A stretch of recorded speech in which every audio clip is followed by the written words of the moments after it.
दोस्तों, सबसे पहले तो भारतीय सेना अब एलएसी पर चीन के खिलाफ भारी हथियार जुटाने में लगी है और साथ ही पाकिस्तान के खिलाफ भी भारत ने एलओसी पर कड़े इंतजाम कर लिए ताकि पाकिस्तान सेना भी भारत के खिलाफ कुछ ना कर पाए।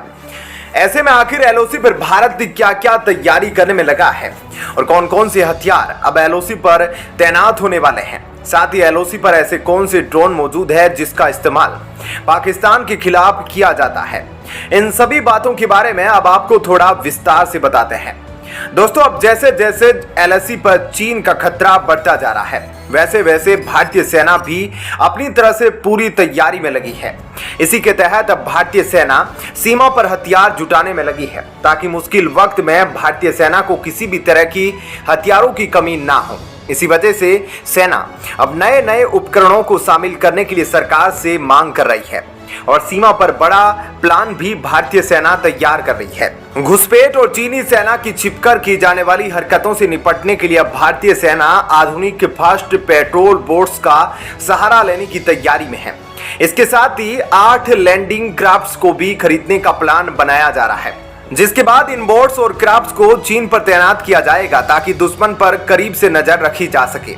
इसके अलावा 118 इंटीग्रेटेड सर्विलेंस और टारगेटिंग सिस्टम भी लगाए जाएंगे ताकि दुश्मन की हर हरकत सेना की निगरानी में रहे।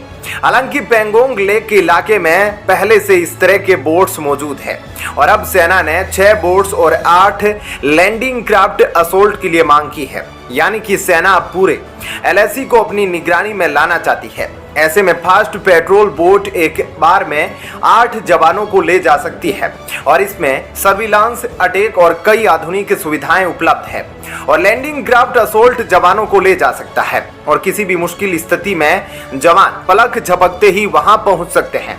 ऐसे में यही कोशिश है कि दुश्मन की कोई भी हरकत सेना पहले ही पता लगा सके ताकि उसके लिए तैयारी पहले ही की जा सके और साथ ही जरूरत रहते मदद भी समय रहते पहुंचाई जा सके। दूसरी तरफ अब भारतीय कंपनी भारत डायनामिक्स लिमिटेड की तरफ से एक ऐसा ड्रोन बनाया गया है जो पाकिस्तान पर बम बरसा चुका है।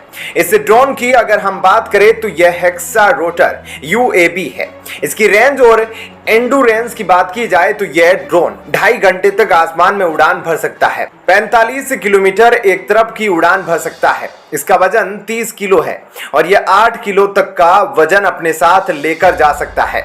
सबसे ज्यादा खास इस ड्रोन को इसमें लगा हुआ वॉरहेड बनाता है और यह अलग अलग तरह के कई पेलोड्स लेकर जा सकता है। हाल ही में जो अनंतनाग में एनकाउंटर हुआ था, वहां पर आपने देखा था कि कैसे आतंकी जंगलों के बीच छुपे हुए थे और ड्रोन वहां जाकर ऊपर से बम बरसा रहा था, जिस वजह से आतंकियों पर बड़े बड़े धमाके हो रहे थे। इसके बाद आतंकियों का हाइड आउट ही ब्लास्ट हो गया था। वहां पर इसी ड्रोन का इस्तेमाल किया गया था जिसने पूरी तरह से आतंकियों के ठिकानों को खत्म कर दिया था। इस ड्रोन में अलग अलग तरह के छोटे से लेकर बड़े बम तक फिट किए जा सकते हैं। इसके अलावा मिसाइल भी इसमें फिट की जा सकती है। खासकर अगर ULPGM मिसाइल की अगर हम बात करें तो इसमें 2 किलो तक वॉरहेड लग सकता है।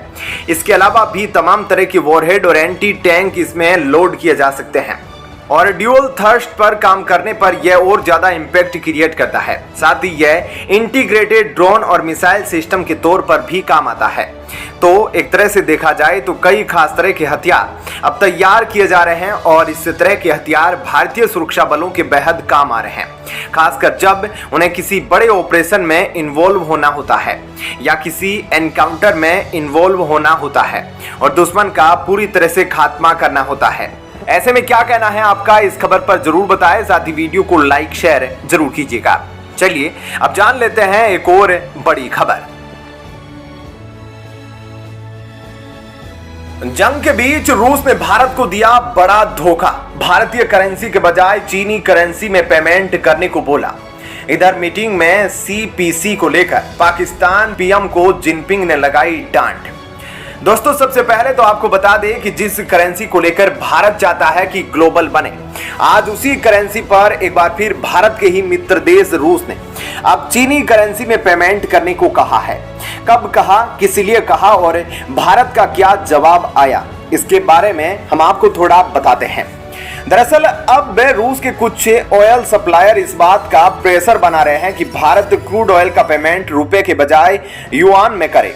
युआन चीनी करेंसी है और बीते कुछ वर्षों में भारत और चीन के रिश्ते लगातार खराब हुए हैं। दोनों देशों के बीच कूटनीति से लेकर कारोबार तक के हर चीज में तनाव है। इसलिए भारत में रूस के व्यापारियों द्वारा की जा रही इस तरह की मांगों को पूरा करने से पूरी तरह से खारिज कर दिया गया। यानी भारत ने साफ कर दिया कि वह किसी भी कीमत पर रूसी सप्लायरों को युआन में पेमेंट नहीं करेगा। भारत की 70% रिफाइनरी कंपनियां सरकारी सेक्टर से आती है। ऐसे में उनके लिए सरकारी आदेश मानना जरूरी होता है। जबकि बीते समय में विश्व की सबसे बड़ी रिफाइनरी इंडियन ऑयल ने रूस के क्रूड ऑयल के लिए युआन में पेमेंट की थी, ताकि इसके बाद सरकार ने इस तरह की पेमेंट पर पूरी तरह से सख्ती कर दी। और रूस के पहलू को समझा जाए तो रूस के साथ असल दिक्कत यह है कि उनके पास अब रुपयों का ढेर इकट्ठा हो गया है। उनके सामने संकट है कि वे इन रुपयों का इस्तेमाल कहां करें और उसकी इकोनॉमी बीते समय में चीन के इंपोर्ट पर निर्भर है। इसलिए रूस मांग कर रहा है कि उसे जो पेमेंट मिल रही है वह युआन में हो जाए, ताकि चीन को देने वाली पेमेंट वे युआन में सेटल कर सके, क्योंकि चीन के युआन ने रूस में बड़ी हिस्सेदारी हासिल कर ली है। इस मामले में उसने डॉलर को रिप्लेस कर दिया है। लेकिन इस तरह अचानक से रूस का युआन की मांग करना भारत के लिए एक बहुत बड़ा संकट है, क्योंकि भारत काफी समय से रुपए को इंटरनेशनल करेंसी के तौर पर स्थापित करने की कोशिश कर रहा है। इसलिए भारत ने रूस की इस मांग को अब पूरी तरह से खारिज कर दिया है। इसके अलावा हाल ही में मीटिंग हो रही थी और उस मीटिंग में पाकिस्तानी पीएम को जमकर लताड़ा गया।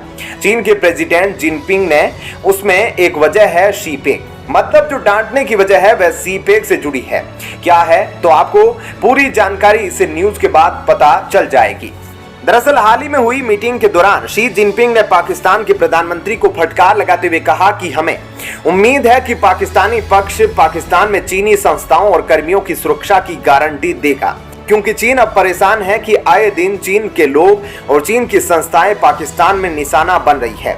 इसलिए चीन का कहना है कि चीन पाकिस्तान के साथ सहयोग को मजबूत करने और एकजुटता को बढ़ावा देना चाहता है, लेकिन वहां काम करने वाले चीनी संगठनों और नागरिकों की गारंटी भी देनी होगी।